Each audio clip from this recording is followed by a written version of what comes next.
Assalamualaikum dan selamat sejahtera, bersama saya Cikgu Afzain bagi meneruskan modul 5 tingkatan 5, iaitu perakaunan untuk syarikat berhad menurut share. Baiklah, kita akan membuat soalan yang berformat SPM. Okay, kita lihat soalan yang pertama. Okey, pertama, maklumat berikut daripada buku Teguh Berdiri Berhad, iaitu modal pada 1 Julai 2018, 2 juta unit, 7% share keutamaan, RM 2 juta. Okey, kat sini kita boleh nampak lah berapa sebenarnya harga dia se-share. Okey, kalau lah unit dia 2 juta unit, dia punya RM dia 2 juta dan tentulah RM RM1 se-share. Okey, ini nilai tanda dia. Yang kedua, untuk 3 juta unit share biasa. Okey, RM RM1,500,000. Maksudnya harga dia adalah sebanyak 5% se-share. Okey, macam mana tak tahu? Senang je, 3 juta bahagi dengan 1,500,000. Macam tu juga dengan yang 2 juta bahagi dengan RM 2 juta. Okey. So, pada 20 September 2018.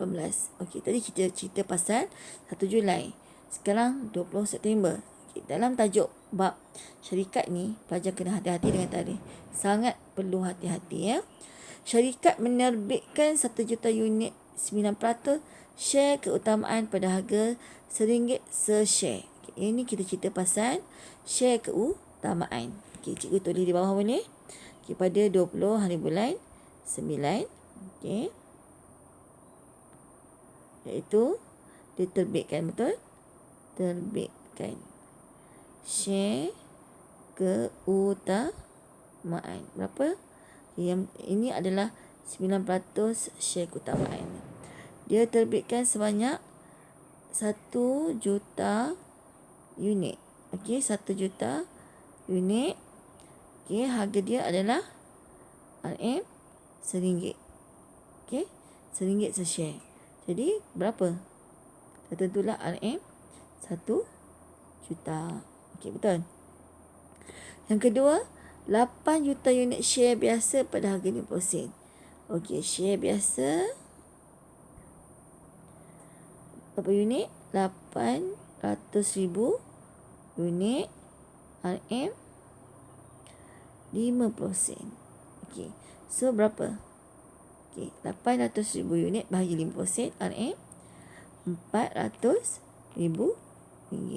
Okey, dah selesai yang terbitkan. Syarikat telah membayar dividen interim untuk share keutamaan pada 31 Disember 2018.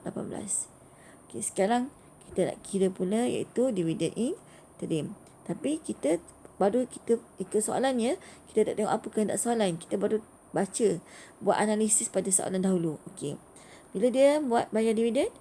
Okey, pada 31 hari bulan 12. Okey, dividen interim. Okey, berapa? Okey, mula-mula dia yang ke atas modal dividen interim adalah 2 juta. 7% share keutamaan. Okey, berapa juta unit? 2 juta unit. Betul. Darab dengan apa? RM1 kan? Okey, so darab dengan 7%. Okey. So, cuba tengok. Dia nak bayar pada bulan 12. Okey, berapa bulan tempoh dia? Okey, tadi masih terbitkan bulan 7. Kita kiralah 1 Julai kan, bermula 1 Julai. Julai, Ogos, September, Oktober, November, Disember. So, 6/12. Okey, 6/12. Okey, yang kedua, ada dividen interim lagi tak? Diterbitkan pula 9%. 9% share keutamaan. Okey, berapa unit? 1 juta unit, betul? Still dengan harga sama RM1 kan? Okey, darab dengan 9%. Darab dengan, bila diterbitkan tadi? Dia terbit bulan 9. Jadi nak bayar bulan 12. So, 10, 11, 12. Ada 3 bulan lah. 3 bagi 12. Okey.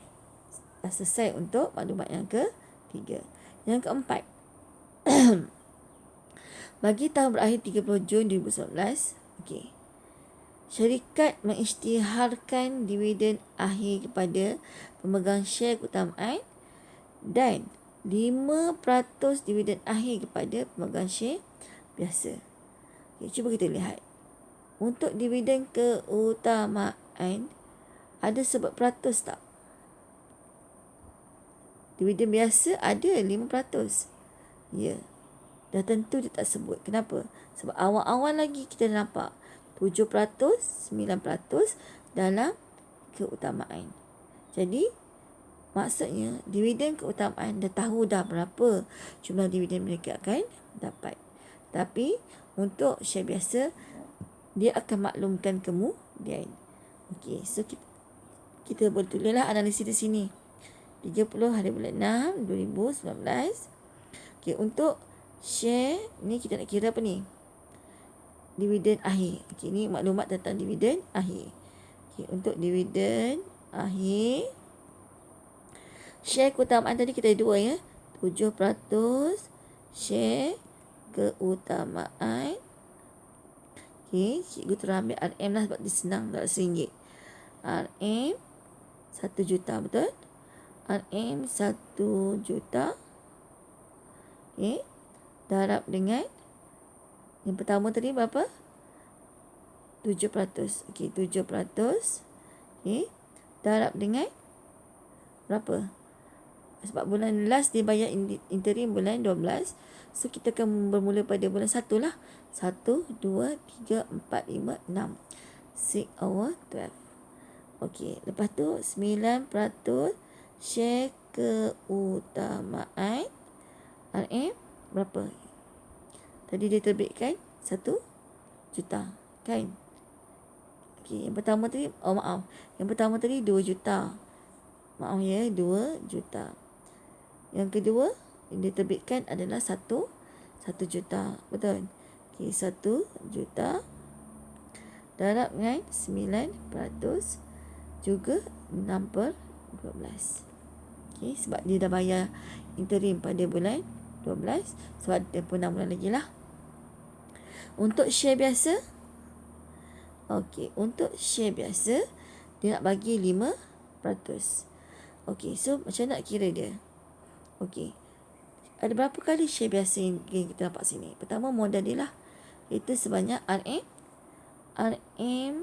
1,500,000.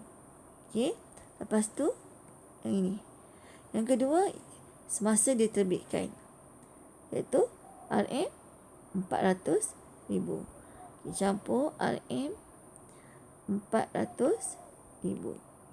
Okey, kita campurkan dulu dua dan barulah darab dengan dividen yang dia bagi 5%. Okey, perlu tak darab tempoh masa? Tak perlu. Untuk share biasa, kita akan kirakan sepenuhnya dividen yang mereka dapat.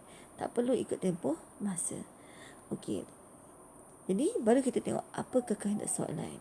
Okay, yang ni kita dapat analisis. Sekarang kita tengok kehendak soalan. Pertama, menghitung modal diterbitkan dan berbayar penuh untuk terbitan pada 20 September 2018. Okay, kita dah kira tadi 20 September.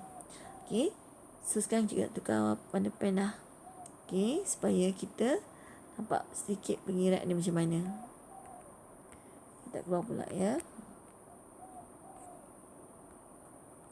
Okay, pen warna biru. Okay, kita lihat. Kehendak soalan suruh buat hitung. Masa kira lah ni. Modal terbitkan dan berbayar penuh. Okey, markah dia 2 markah. Okey, cuba tengok jawapan dia. 9% share keutamaan. 1 juta darab RM1, RM 1 juta. Sama tak? Teman? Okey, sama yang kita kira. Okey. Seterusnya, share biasa. Okey. Share biasa. 8 juta darab 50% dapat 400,000. Okey. So, sama tak jawapan kita? Walaupun pada asal kita hanya buat analisis, tapi secara automatik kita dah dapat tahu. Okey, apa kehendak soalan. Maksudnya dia biasanya direct lah. Direct mengikut perenggan soalan. Sebab itu baca kena hati-hati dengan tarikh. Okey, yang kedua, menghitung dividen interim share keutamaan. Okay, tadi pun kita dah buat analisis untuk dividen interim. Okey, untuk jawapan dia 7% share keutamaan sama tak? Okey. 2 juta unit darat RM1 darat 7% darat 6.12. Okey, dia terus bagi RM tak apa, sama je sebab kalau kita kira pun 2 juta unit darat yang RM1, RM 2 juta lah kan. 2 juta 7%, 6/12. Ya, 6/12. 7%. So, dapatlah RM70,000. Okey, untuk share keutamaan 9%, sejuta darat 9%, 13. Okey, sama. Okey, nampak tak? Jadi, yang penting sekarang ni adalah kita kena tahu jumlah dividen dan kita kena tahu dia punya tempoh masa. Okey, so selesailah untuk soalan nombor 2. Untuk soalan nombor 3, menghitung dividen akhir. So, dividen akhir punya adalah, okey, kita dah buat analisis tadi, 7%, 9% share keutamaan. Okey, dan share biasa dia beritahu kemudian peratus dia. Okey, cuba tak jawapan kita sama tak? 2% dan 7%, 6/12. Okey, 7%, 6/12. Okey, dapatlah RM70,000, sama ya. Keutamaan 1 juta 9%, 6/12. 1 juta 9%, 6/12, RM45,000. Ya, sama. Okey, pelajar tinggal kira lagi dengan guna kalkulator. Apa yang kita buat analisis tadi sama. Okey, untuk share biasa, mula-mula kita 1,500,000. Lepas tu 400,000 diterbitkan. Okey, darat dengan 5% yang dividen dia declare akhir. Sama tak? Okey, sama. Tak perlu darat dengan tempoh masa. Okey, jelas tak? Jadi, kita dah selesai soalan 1, 2, 3. Okay, soalan yang keempat, menyatakan 3 ciri share keutamaan. 3 markah. Okey, tapi kat sini dia bagi sampai 5. Mana-mana 3. Okey, so ciri-ciri share keutamaan, kadar dividen tetap. Yes. Kenapa tetap? Awal-awal lagi kita beritahu 7%, 9%. Dia dah beritahu dah dalam soalan mula-mula lagi. Daripada mula-mula modal diterbitkan. Jadi, dividen dia tetap. Dapat untung ke tak untung, tu tak dapat dividen. Okey. Dividen dia dah tetap 7%, 9%. Okey. Menerima dividen terlebih dahulu daripada pemegang share biasa. Ya. Dividen akan dapat terlebih dahulu. Sebab itulah dia dah beritahu awal-awal dah. Bila untung, dapat. Kalau tak untung macam mana? Kalau tak untung, pada tahun yang dia tak untung tu dia takkan bayar dividen. Tapi pada tahun berikutnya kalau untung, mula-mula dia akan bayar dulu keuntungan pada tahun semasa. Ada lebihan, barulah dia buat bayaran keuntungan per tahun yang mereka mengalami kerugian. Berapa nak bayar? Mengikut dividen asal mereka yang sepatutnya. Okey. Sebab itulah mereka akan menerima dividen terlebih dahulu sebelum pemegang share biasa. Dan selesai yang jumlah semasa, selesai jumlah tunggakan, barulah pemegang share biasa dapat dividen. Dia ada hak mengundi untuk melantik lembaga pengarah dalam syarikat tahunan. Yes. Hanya pemegang share biasa saja yang boleh buat lantikan ahli lembaga pengarah. Okey. Seterusnya berhak membuat tuntutan modal sekiranya syarikat dibubarkan. Betul. Jadi, bila syarikat mengalami masalah kerugian dan nak tutup perniagaan. Okey. Jadi, pemegang share biasa boleh tuntutlah berapa modal yang mereka sumbangkan. Okey. Dan selepas itu barulah syarikat akan bayar semua liability yang ditanggung oleh syarikat semasa proses pembubaran. Tetapi, okey, macam mana pemegang share biasa? Ya, pemegang share biasa hanya akan boleh tuntut modal selepas pemegang share keutamaan menerima modal mereka semula dan liability telah dibayar, barulah pemegang share biasa boleh tuntut mereka punya modal. Dan akhir sekali, tunggakan dividen akan dibayar pada pemegang share keutamaan pada tahun perekonomian yang lain sekiranya syarikat mengalami kerugian. Nampak tak? Pada tahun semasa, dia akan bayar tahun semasa lah. Tapi kalau rugi, tak bayar. Dividen untuk share keutamaan tak bayar kalau dah rugi.